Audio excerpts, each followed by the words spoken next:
大家好，歡迎嚟到樂在旅途財經人頻道。今日同大家做一個快閃5分鐘。咁喺上個星期六嘅直播嘅期間咧，我曾經都講過，或者有個機會咧，都同大家分析下例如協鑫科技嘅情況嘅。咁但係咧時間性嘅問題咧，咁所以就即係冇同大家做呢一隻股份嘅個分析咁但係咧事後咧有好多朋友咧都問翻呢一隻3800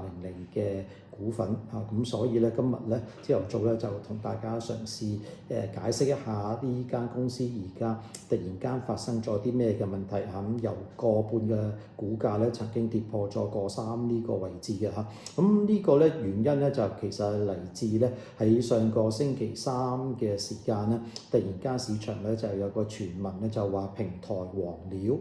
咁呢個傳聞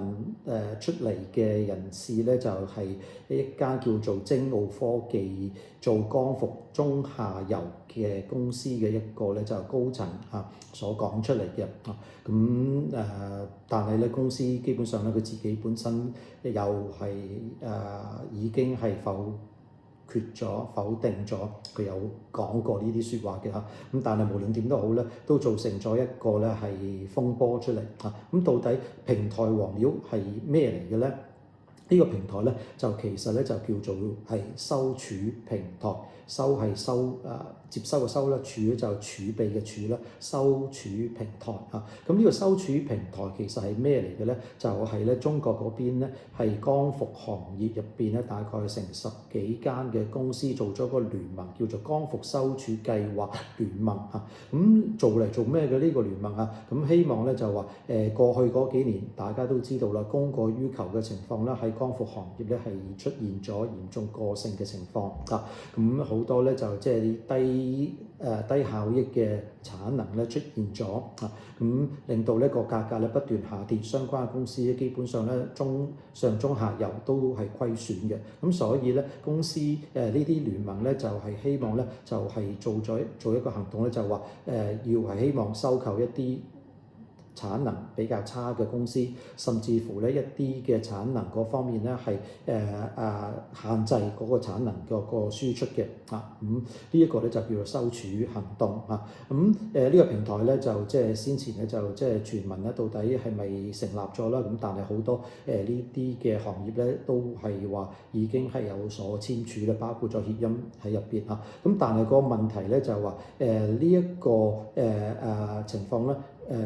話就美其名話係有反內卷嘅情況因為如果係不斷咧低價係推出啲產品嘅話咧，就即係屬於係一個內卷嘅行動啦咁如果而家咧就係希望係減少啲產出嗰個產能咁希望咧就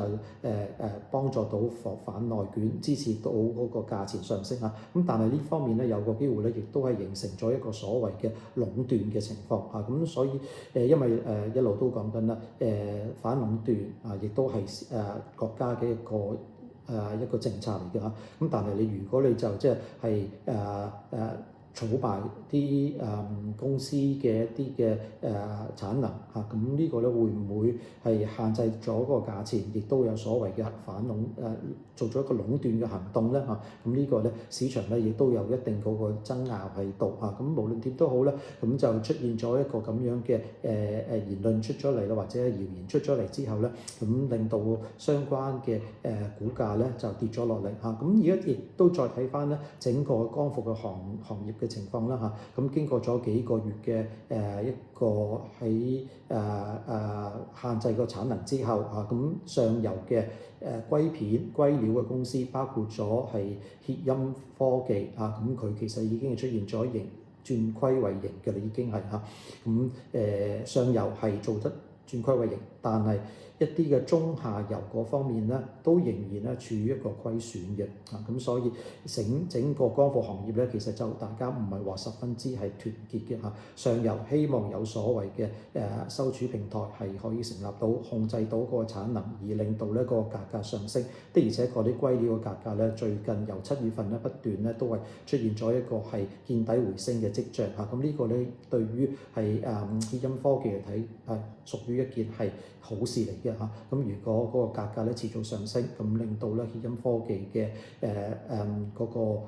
賣出個價錢亦都可以係繼續有所提升嘅話咧，都對於公司會係有利嘅咁所以對呢間公司嚟睇嘅話，我自己覺得係屬於一個比較係正面啲嘅睇法過三呢啲位置咧，應該大家可以試下買入嘅。睇住目標價咧，都係睇翻上去近期嘅高位個半咁如果跌穿咗個二嘅話咧，就做一做個止蝕嘅咁我自己本身冇持有呢隻嘅股份嘅咁希望大家對於呢個行業咧係開始有多少了解咁下次先至再同大家再做快閃5分鐘，再見，拜拜。